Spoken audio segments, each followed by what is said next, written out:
What's up, guys? This is going to be Over the Garden Wall, episode 9. The last episode was very heart-wrenching, and oh my god, I just need to see what happens next again. And since this is probably going to go on Steven Universe rules, aka since this is the second to last episode, they got to make this episode very, like, oh my god, at the end, then you just have to immediately go to the next episode, because it's like a huge build-up kind of deal. If that's the case, let me just get started with episode 9. Head off in the link in the description below to head off in the Google Drive, and come back to hear my end review if you're interested in that. Alright. Let's go. 3, 2, 1 now.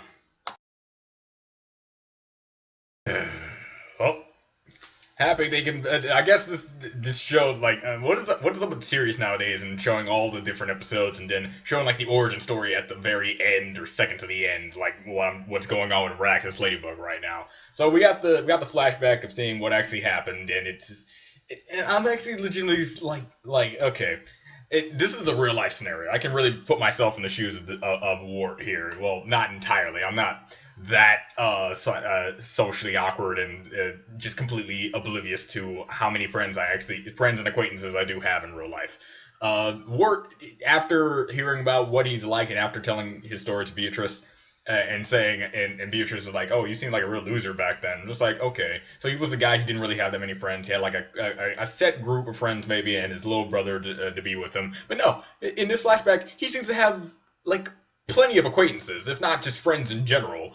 He's just too out there to really like believe that they are his friends, or he likes to think the worst case scenario in every single way. And that's the part where I can get into his shoes in. I used to be, no, I am still that guy who looks at the worst case scenario in pretty much every single thing he does.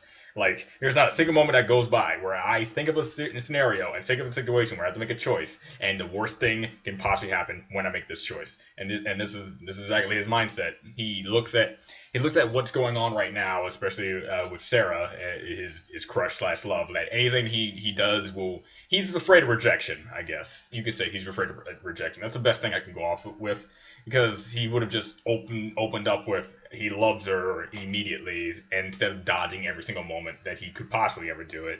And then you got the rival character, the person who does like her and is not afraid to express his feelings and emotions. But even Sarah in this doesn't really look like she's into him at all. And yeah, her listening to the tape, she seems like a will downer.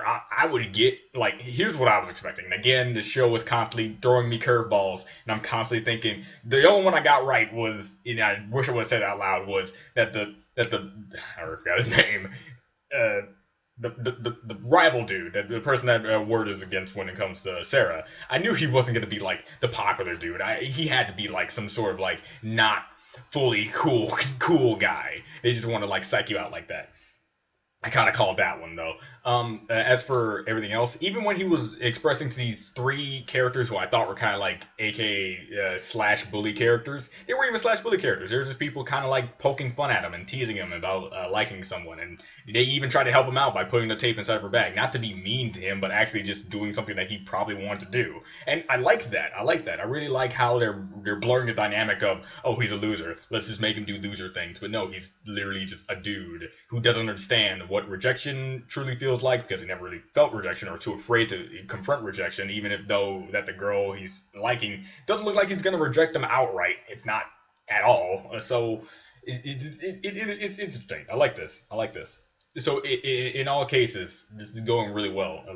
The flashback sequence, and now we're finally going to see the ending. This is episode 9. Episode 10 is the final episode. I hope we get Greg back. Hope everything's okay. And we got to see how they went over the garden wall and got to this weird area. And that's pretty much what... they could be in a coma. It's the only thing I can probably think of. Because they dodged the train and now they're inside the water. It's like they're either in a coma and they're thinking all this stuff up, or this is all real, and the series can go like blurring the lines like that. Maybe they were in a coma, but some of it's real. Like it was a dream, or was it, or whatever. But whatever. We'll see that at the very end, and I'll get started on the next episode immediately. So let's do One Being Universe. See you guys next time.